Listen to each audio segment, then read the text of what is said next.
The young man ran through the forest in fear. Behind in the darkness, he could hear the huge, powerful thing that was chasing him, getting closer and closer. Gigantic metallic spider legs tearing into the hard ground, and not him. It would be all over. He turned his neck to look behind him, to see how close the monster was to getting him. Smack! The world went black. Where was the monster?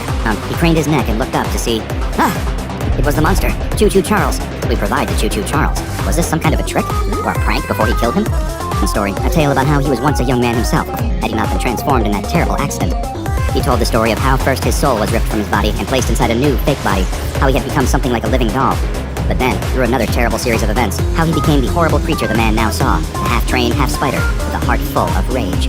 As the man listened, Charles told him the way it was indescribable, like the worst pain he'd ever encountered multiplied by 1,000,000, spreading across new horrendous form, an eternal prison for his mind. That was how he had become the monster that now lurked this island, but it was an egg. Not only was he a monster, but he was reproducing, making new little versions of himself, whether he loved them or not. These were his children, and he had to protect them from the humans who kept attacking and trying to destroy them. A group of hunters burst out of the forest. They were armed with showed the true extent of his power. The young man tried to hide to escape the fighting, as Charles easily tossed the humans aside with his powerful, mechanical spider legs.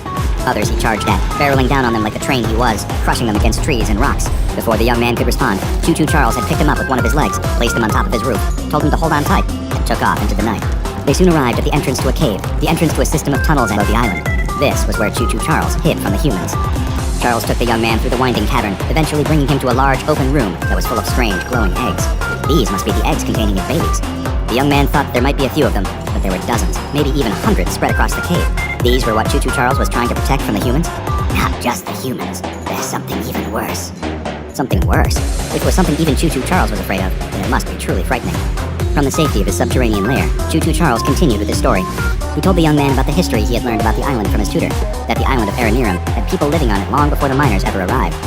But these ancient people weren't the only inhabitants. There were horrible creatures that roamed the island, monsters that would attack and try to eat anyone they could. The humans fought back against these monsters, but they were vicious, vile beasts, and no matter how many of them they would kill, the monsters would just keep returning.